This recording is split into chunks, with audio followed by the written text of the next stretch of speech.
మొన్నటి ఎన్నికల్లో శ్రీకాకుళం జిల్లాకి ఇచ్చిన ఏ ఒక్క హామీ కూడా అమలు చేయకుండా ముఖ్యమంత్రి చంద్రబాబు నాయుడు జిల్లాకు ఎందుకు వస్తున్నారని సిపిఎం పార్టీ జిల్లా కార్యదర్శి డి గోవిందరావు, కార్యదర్శి వర్గ సభ్యులు కొనారి మోహన్ రావు నిలదీశారు. గురువారం సిపిఎం పార్టీ కార్యాలయంలో జరిగిన సమావేశంలో వారు మాట్లాడారు. ముఖ్యమంత్రి చంద్రబాబు నాయుడు ఎన్నికల్లో వంశధార, ఆబ్సర్ రిజర్వాయర్ మొదలగు పెండింగ్ ప్రాజెక్టులు పూర్తి చేసి ఇచ్చాపురం వరకు నీరందిస్తామని ఇచ్చిన హామీ నేటికి నీటి మూటగానే మిగిలిపోయిందని అన్నారు. నేరడి బ్యారేజ్ కు నిధులు కేటాయించి పెండింగ్ ప్రాజెక్టులు పూర్తి చేసి చివరి భూముల వరకు నీరు ఇస్తే జిల్లా సస్యశ్యామలం అవుతుందని, దానికి ఎందుకు నిధులు కేటాయించడం లేదని ప్రశ్నించారు. పాత్రికేయులకు నమస్కారం. మన ముఖ్యమంత్రి గారు శ్రీకాకుళం జిల్లా పర్యటనకి మే 16వ తేదీ విచ్చేస్తున్నారు.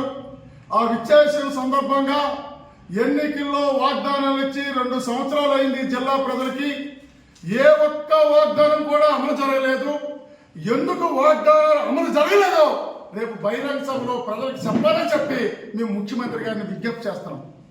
అయ్యా ముఖ్యమంత్రి గారు, మీరు ఎన్నికలప్పుడు ఈ శ్రీకాకుళం జిల్లా ప్రజానీకానికి మేము పెండింగ్ ప్రాజెక్టులు పూర్తి చేసి ఇచ్చాపురం వరకు నీరిస్తామని మీరు చెప్పినారు. ఎక్కడ ఒక్క పెండింగ్ ప్రాజెక్టు మీరు డబ్బులు ఇవ్వలేదు. ఈ రోజు వంశధార, ఆప్షన్తో సహా మొత్తం అన్ని కూడా ఎక్కడికక్కడే ఉన్నాయి. ఒక్క పైసా మీరు ఎందుకు ఇవ్వలేదు? మీ మాటలన్నీ కూడా నీటి మూటలుగా ఉన్నాయి. అందుకు దానికి మీరు ప్రజలకు సమాధానం చెప్పాలని కోరుతున్నాం. అంతేకాదు ఈరోజు జీడికి సంబంధించి గిట్టుబాటు ధర కల్పిస్తాం, జీడిపాటు ఏర్పాటు చేస్తాం, రైతాంగాన్ని ఆదుకుంటామని చెప్పారు. ఈ రోజు కూడా మీరు గిట్టుబాటు ధర ప్రకటించలేదు, జీడి బోర్డు ఏర్పాటు చేయలేదు. దీంతో రైతాంగం తీవ్రమైన దోపిడీకి గురవుతుంది. అందుకోసం ఇప్పటికైనా మీరు బహిరంగంలో జీడికి గిట్టుబాటు ధర ప్రకటించాలని చెప్పి మేము కోరుతున్నాం. అంతేకాదు జిల్లా విడబడిన తర్వాత ఐటీడీఏ ఈ జిల్లాకి లేదు. మేము అధికారంలోకి వచ్చినట్టే ఐటీడీఏ మేము ఏర్పాటు చేస్తామని చెప్పినారు. ఈవేళ మీరు ఐటీడీఏ ఏర్పాటు చేయలేదు, ఆ ప్రస్తావనే లేదు. ఈవేళ ఈ జిల్లాలో ఉండే గిరిజనులు తీవ్రమైన ఇబ్బందులకు గురవుతారు. ఈవేళ గిరిజన భూములు గిరిజనేతలు ఆక్రమించుకుంటున్నారు. గిరిజనులకు రక్షణ లేదు. మీరు ఐటీడీఏ ఎందుకు ఏర్పాటు చేయలేదు? ఎందుకు ఈ వాగ్దానంగా మీరు మిగిల్చినారో ఈవేళ జిల్లా ప్రజలకు సమాధానం చెప్పాలని చెప్పి మేము కోరుతున్నాం. అంతేకాదు ఈరోజు దీనికి సంబంధించి ఎత్తిపోతల పథకాలు ఉన్నాయి ఈ జిల్లాలో. ఎత్తిపోతల పథకాలు కొండపేట లిఫ్ట్తో సహా ఏ ఒక్కటి ఇవాళ పనిచేయడం లేదు. మరామతులకు ఇవాళ ఏ మాత్రం కూడా మీరు డబ్బులు కేటాయించడం లేదు. అలాగే దీనికి సంబంధించి వంశధార నిర్వాసితులు ఈ జిల్లా కోసం సర్వము త్యాగం చేసిన వంశధార నిర్వాసితులు ఉన్నారు. మీరు ఎన్నికల్లో మీకు స్పెషల్ ప్యాకేజ్ ఇస్తామని చెప్పినారు. ఇప్పుడు కూడా మీరు స్పెషల్ ప్యాకేజ్ కాదు, ఒక్క 10 పైసలు కూడా ఇవ్వలేదు. ఈ రోజు మీ వాగ్దానాలన్నీ కూడా నీటి మూటలుగా ఉండిపోయి ఈ శ్రీకాకుళం జిల్లా ప్రజలు ఎదురు చూస్తారు. ఎందుకు అమలు జరగలేదో మీరు సమాధానం చెప్పాలని. అలాగే ఫిషింగ్ హార్బర్ ఉంది. ఇవాళ బుడగట్లపాలెం ఫిషింగ్ హార్బర్ నేను పూర్తి చేస్తానని మీరు చెప్పినారు. ఏది మీరు ఎందుకు పూర్తి చేయలేదు అని అడుగుతున్నాం.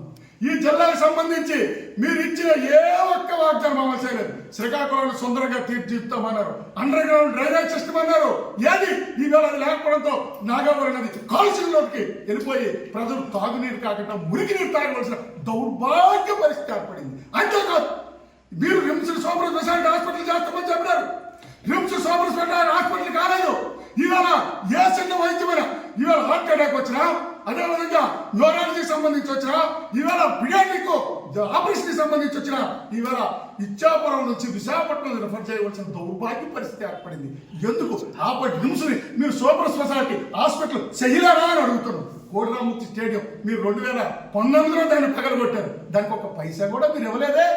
ప్రపంచ ప్రఖ్యాతిగా క్రీడాకారులను అందించిన కోడిరామూర్తి స్టేడియం దానికి ఈవేళ అతి గతి లేకుండా ఏర్పాటు చేయాలి. ఇవన్నీ కూడా రేపు ఈ జిల్లా ప్రజలకి సమాధానం చెప్పాలా? సమాధానం కోసం జిల్లా ప్రజలు ఎదురు చూస్తారని అడుగుతాం. మరొక వైపున ఒక్క వాగ్దానం అమలు చేయలేదు సరే కదా, రెండో వైపున జిల్లాని విధ్వంసం చేసే ప్రాజెక్ట్ ఇవాళ మీరు తీసుకొచ్చేస్తారు. ఇవాళ కొవ్వాళ్ళు అణు విద్యుత్ కేంద్రం పెడతారు. అది అణు విద్యుత్ కేంద్రం పెట్టడం అంటే కొవ్వాళ్ళు అనుభవం పెట్టడం పెడితే అది ఉత్తరాంధ్రకి మరణ శాసనం పట్టింది. అది వెంటనే కొవ్వాలని రద్దు చేయాలని కోరుతున్నాం. రెండో వైపున ఉద్దానాన్ని విధ్వంసం చేసే కార్గో ఎయిర్పోర్ట్ ఫ్యాక్టరీ మొత్తం ఉద్దానాన్ని విధ్వంసం చేయాలని చూస్తారు. వెంటనే కార్గో ఎయిర్పోర్ట్ ప్రతిపాదన ఉపసంహరించాలని కోరుతున్నాం. అలాగే ధర్మాల మార్కెట్తో సరుకుల ప్రాంతాన్ని మొత్తం అంతా కూడా కార్పొరేటర్ చెప్తారని చూస్తారు. దాన్ని ఉపసంహరించుకోవాలని కోరుతున్నాం. అలాగే సముద్ర తీర ప్రాంతాన్ని ఎత్తమైన కోసం ఇవాళ ఆదాయానికి మీరు మొత్తం ఇచ్చేస్తే అవన్నీ చల్లేస్తే ఉప్పు నీరు వస్తుంది, సముద్రం నుంచి రక్షణ ఉండదు, ప్రకృతి వైపరీత్యం నుంచి రక్షణ ఉండదు, మొత్తం అంతా ఈ శ్రీకాకుళం రక్షణ లేకుండా చేస్తారు. విధ్వంసకర ప్రాజెక్టుని రద్దు చేయాలని చెప్పి మేము డిమాండ్ చేస్తాం. మీరు వాగ్దానాలు అమలు చేయాలా? విధ్వంసకర ప్రాజెక్టులు ఆపాలా? పోర్టుకు అనుబంధంగా ఈ రోజు పెద్ద ఎత్తున టక్కర్ ప్రాంతంలో 38,000 ఎకరాల భూములు బలవంతంగా గుంజుకోవాలని చూస్తారు. ఇట్లాంటివన్నీ కూడా ఉపసంహరించాలని చెప్పి మేము డిమాండ్ చేస్తాం. అందుకోసం వాగ్దానాలు అమలు చేయాలా? విధ్వంసకర ప్రాజెక్టులు రద్దు చేయాలని కోరుతూ భవిష్యత్తులో పెద్ద ఎత్తున ప్రజలతో ఉద్యమాలు చేపడతామని చెప్పి హెచ్చరిక జారీ చేస్తుంది.